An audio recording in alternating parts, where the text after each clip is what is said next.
All right. Good to have everybody with us today. A Florida Daily Show. So, Alex Bougher, do I have an half hour to do all the flipping introductions? Moms for Liberty, Newsmax, like every hour. It's not even every day anymore. It's like every hour you're on Newsmax TV. And then on Fox News, and Ed Lynch, our good friend, professor.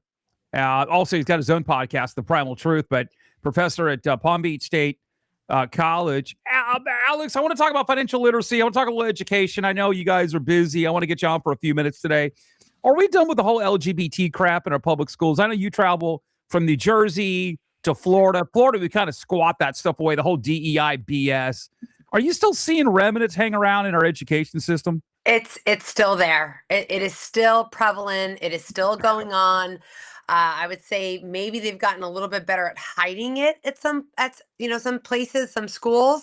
Actually, I'm seeing both. How do you hide it? I'm seeing more hiding, and I'm seeing people get louder about it. Wait, how do you hide it?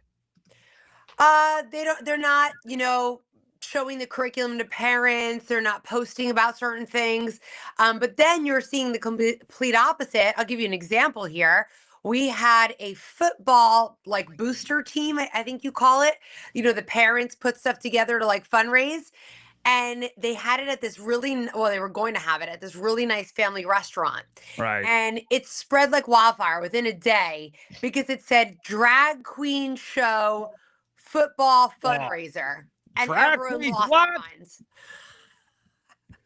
With the more people protesting it and then show up in favor of supporting it? I would say, I couldn't give you a percentage, but mostly everyone was very upset about it. And the poor restaurant had no idea that it was a drag show. And the Board of Ed, and I'll give it to them, credit where it's due. They heard about it. They noticed that the Board of Ed symbol or something was on it, and they contacted the parents and they said, "We never condoned this activity. We have nothing to do with it. Get that off the flyer." So they were upset about it as well. The parents were calling the restaurant. The restaurant had no idea this was added. They were told it was a football fundraiser. They were never told drag queens were going to be there. They called the parents and canceled the event. And so it was shut down very quickly. So social media works when you need it to sometimes. Yeah. Ed Lynch, you're down in the Palm Beach area. And when you compare, it is night and day. South Florida compared to Central, excluding Orlando and North Florida. You guys still got that stuff going on down in South Florida? Through some of these groups. The gun control crowd. We covered this at FloridaDaily.com. They got to partner with the LGBT crowd. Nobody's giving them any attention these days. Yeah, not politically. It's not a big thing. I was really involved in the school system when my kids were going to school. I coached their teams, and we didn't have any of that. I've always been a big proponent of public school system, but with the codicil that parents have to get involved. If parents are involved, school system is awesome. If it's just a babysitter, and I get it. Some of the parents are not able to necessarily, participate as much as I'm sure they would like to. And that's where, the rest of us have to step up. And I had a great relationship with the administration there, with the county school system, with the students. It was awesome. But we don't see as much LGBTQ crap here anymore. We have Wilton Manors, but, and I get to the point where, look, being gay is not who you are. It's who you do. And the thing is, if that's who you are, then you're pretty pathetic. I'm sorry. But if you lead with, hey, I'm so-and-so and I'm a proud gay person, there's so many more things to be proud of rather than who you do. I've never led with, hey, I'm a proud heterosexual. Never had to. I'm a proud heterosexual radio guy. Okay. Alex, the whole DEI thing, this is what I find more curious as a reporter, but also as a conservative, is most people never follow DEI, which is just glorified affirmative action.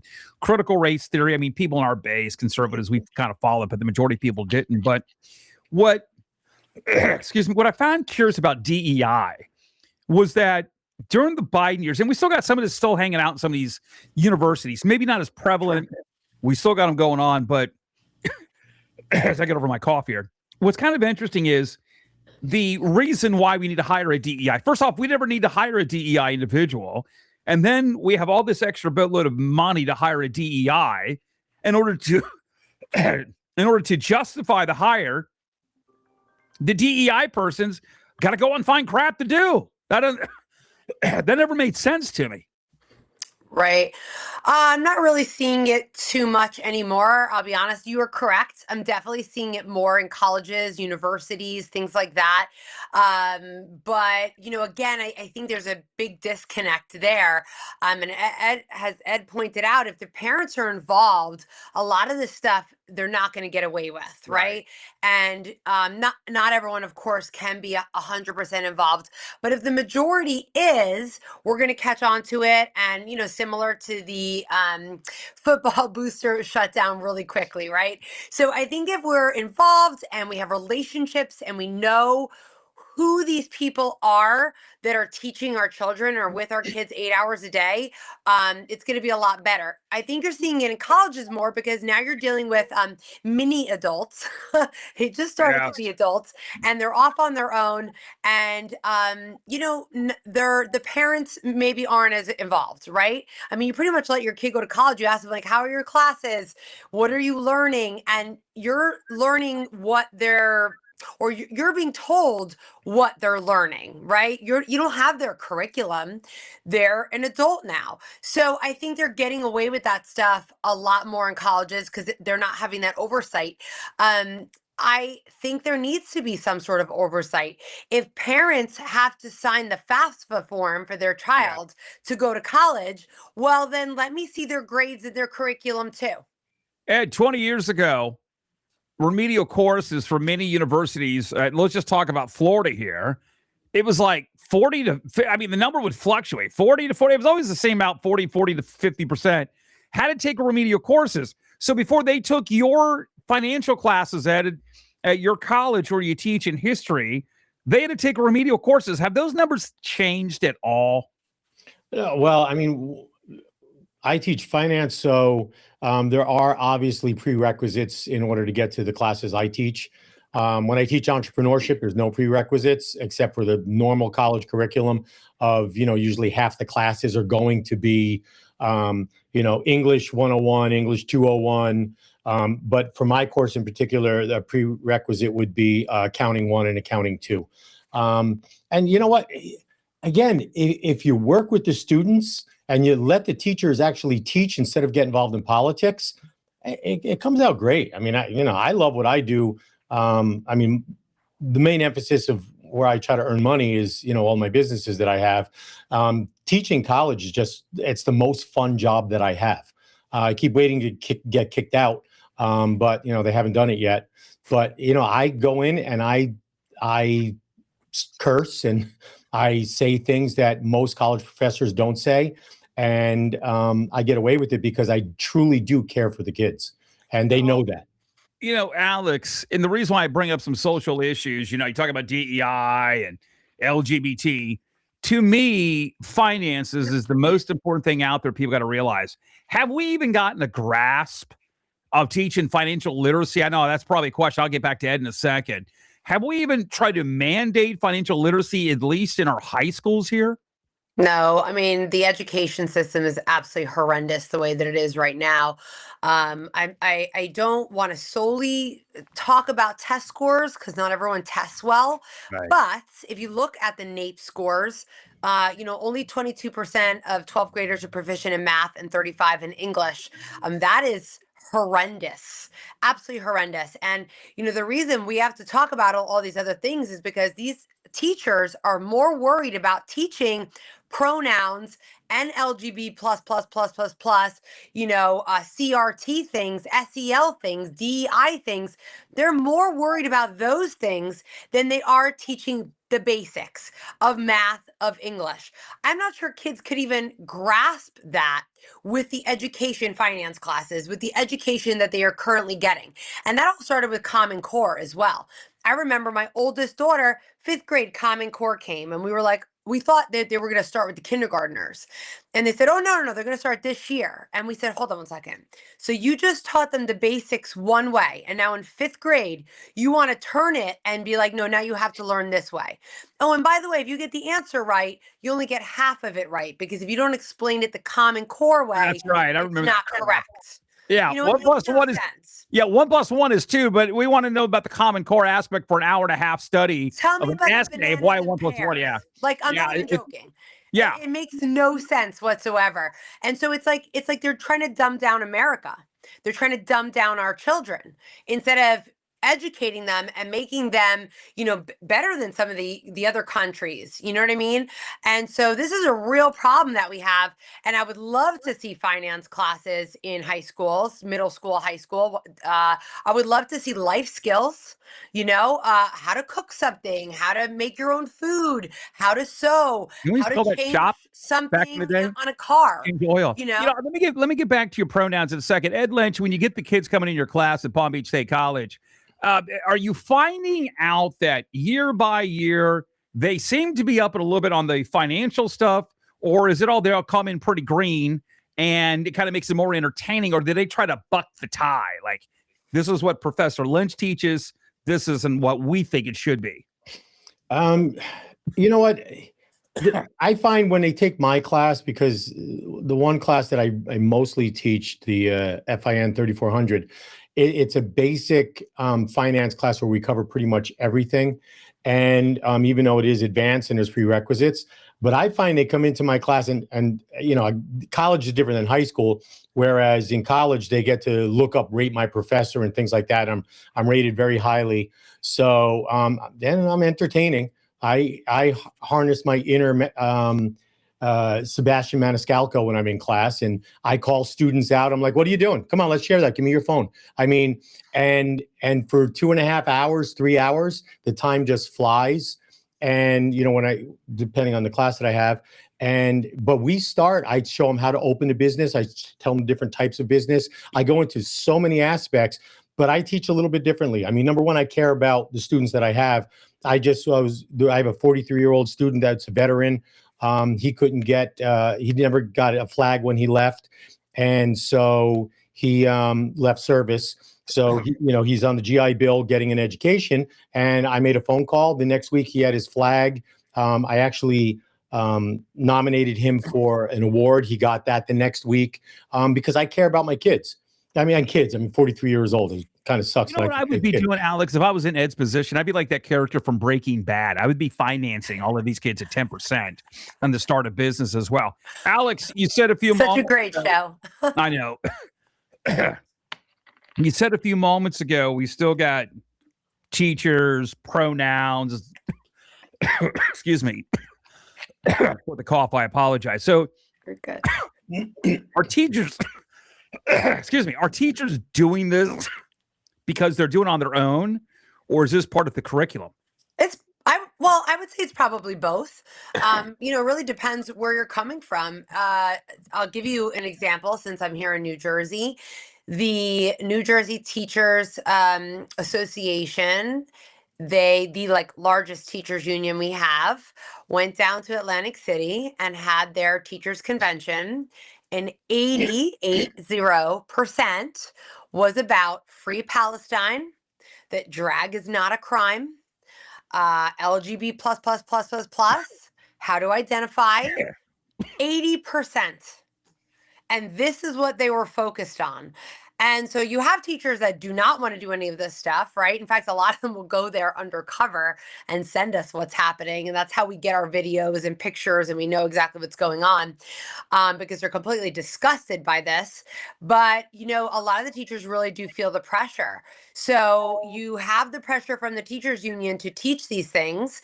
In New Jersey specifically, it is in a lot of the curriculum built in. Wow. The sex education is absolutely disgusting here. I don't even want to say what they want to teach, or what they do teach third graders. They're actually trying to switch it to second grade right now.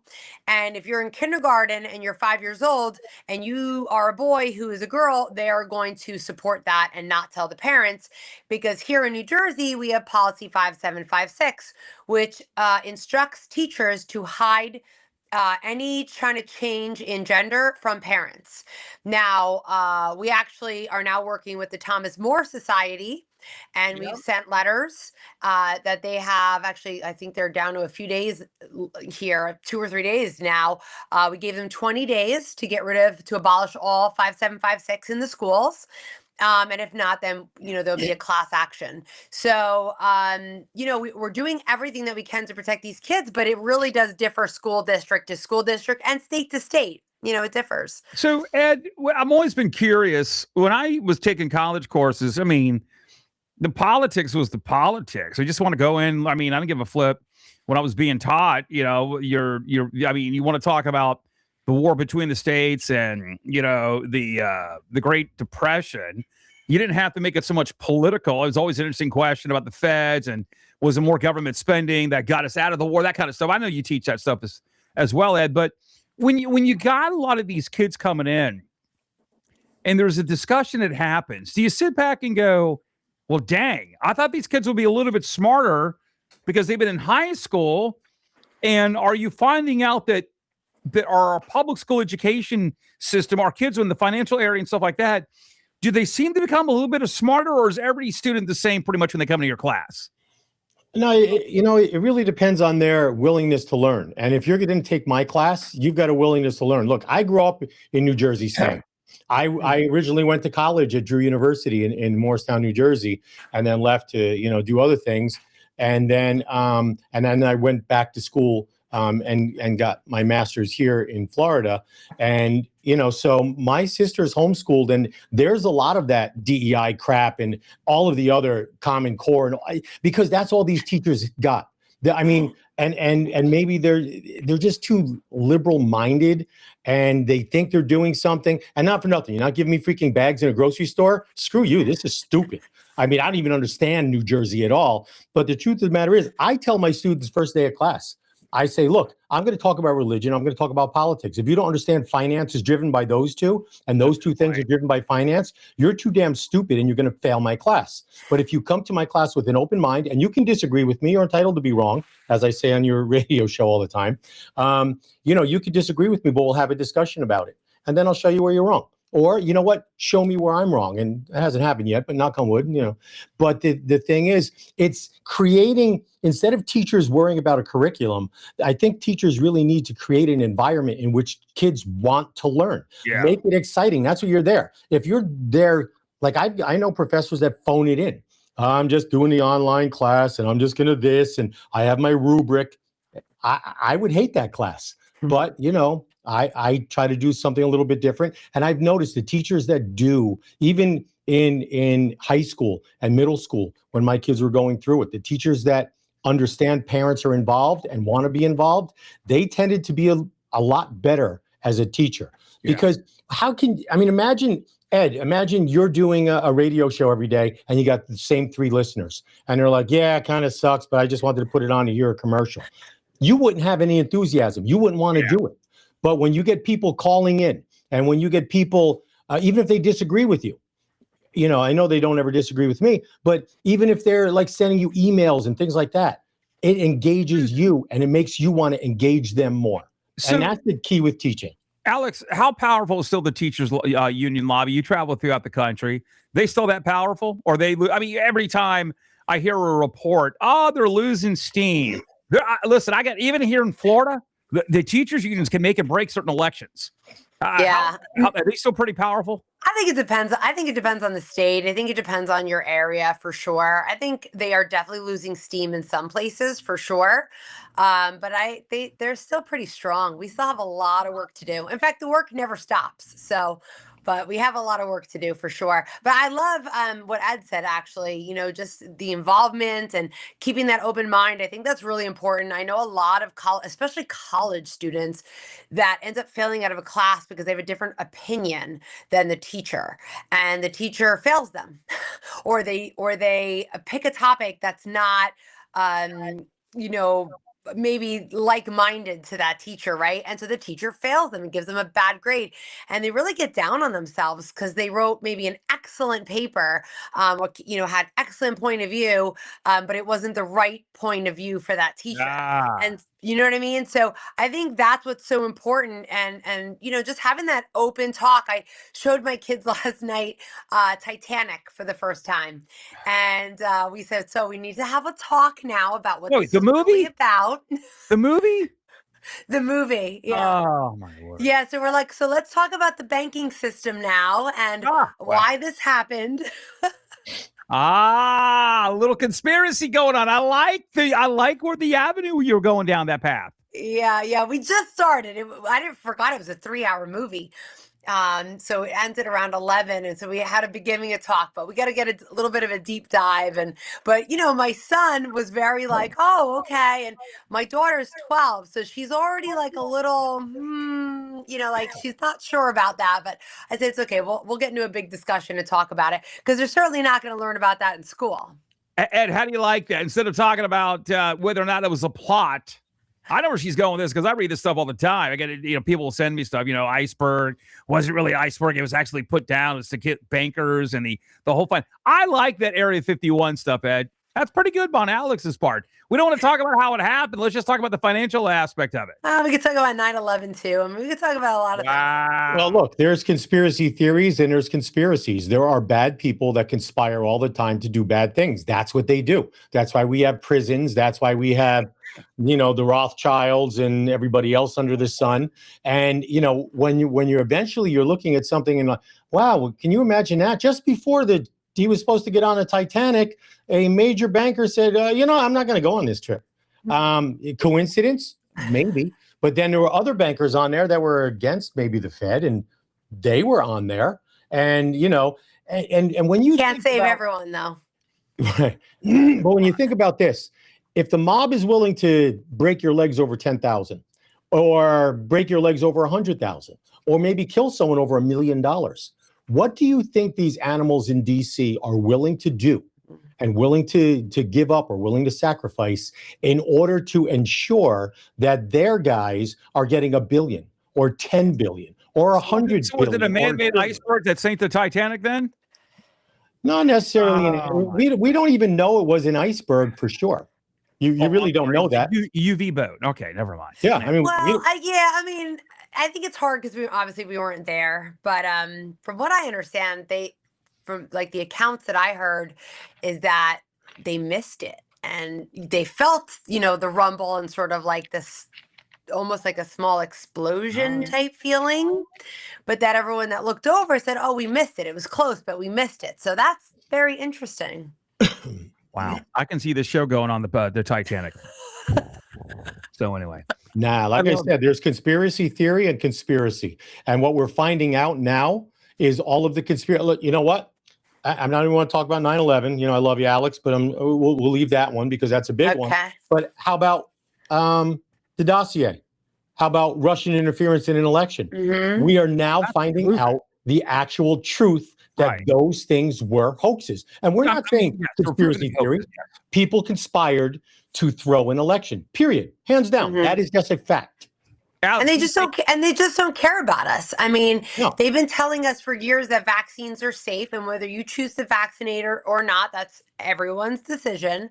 But there needs to be informed consent. And when you're not telling people what's on a safety insert, that is not informed consent. When your doctors didn't learn what was on those, that is not informed consent. When they did a safety trial for 3 to 5 days, that is not a safety trial. And nobody knew these things. And when they lie and say, "Oh, that's how we got rid of polio." Why don't we do one? Why don't we do one in a couple of weeks between you guys as TV heads? Let's do one on conspiracies. I'll bring one up and it'd be like word association. I'll say 9/11. You give me what you call it, or just say it's tough to find the conspiracies anymore. I mean, they're conspiracies, but the conspiracy theories, like I said, look, it's not a conspiracy theory when you think about the fact that last year alone, the drug manufacturers made $250 billion in profit on chemo drugs. Now, if you're making chemo drugs, what do you want to do? You want to sell chemo drugs. You don't want to find out, oh, you know what? Dandelion root tea actually cures this, or Essiac tea, or ivermectin. You know why they didn't want ivermectin? Number one, because of the issue that you had where you couldn't get an EUA, if emergency use authorization, if there was a protocol that actually worked. So they needed to not have that. But the other thing is they would have found out that people went to the hospital with COVID and cancer, left the hospital after using ivermectin without COVID and without cancer. And they didn't want to take that chance. That's a fact. I mean, you can't blame them. They're in the business to make money. I tell you what, what was that book? None Dare Call a Conspiracy, and how the liberals want to dumb down America. That's been a proven fact. You know what I'm saying? So that book came out before all of our times. But anyway, all right. They just like, listen, we can't believe anything that they say because they lie to us. What about SIDS? Oh, yeah. Eggs. SIDS. Sudden infant death syndrome. I mean, so nobody was going to the doctors for like a little bit during the beginning of COVID. God. Babies were not getting their vaccines. They were not going for their well visits. And SIDS went down to 0%. That's it. For like 2 months. I thought you were That's amazing. All right. Ed Lynch and Alex Bougher. You can catch these two on my radio show all the time. And let's do one on conspiracy. We hijacked your show today. Yeah, I know. Yeah. I'll be up in Jersey next month. And what I'm going to the 250th celebration at the golf club there in Bedminster with Trump. So that should be fun. So maybe I'll see you there, Alex. All right. Come to our Ellis Island one on May 2nd. All right. You two yeah, I might be up there then. All right. You guys can have your own. I'll send you the information. We have a good one. Ed Lynch, his podcast as well, The Primal Truth. And of course, Alex Bougher, just watching Newsmax and Fox. She's all over the map. So I'm glad you guys came on today. Good discussion. We'll get into the whole conspiracy stuff later on. Cool. All right. I look forward to it. Thank you guys. Bye. Yeah, man. Thank you guys for coming on today, man. Alex, I appreciate y'all coming on. So, Ed Lynch, how do we get into the whole conspiracy thing here? I love it. I love it. All right.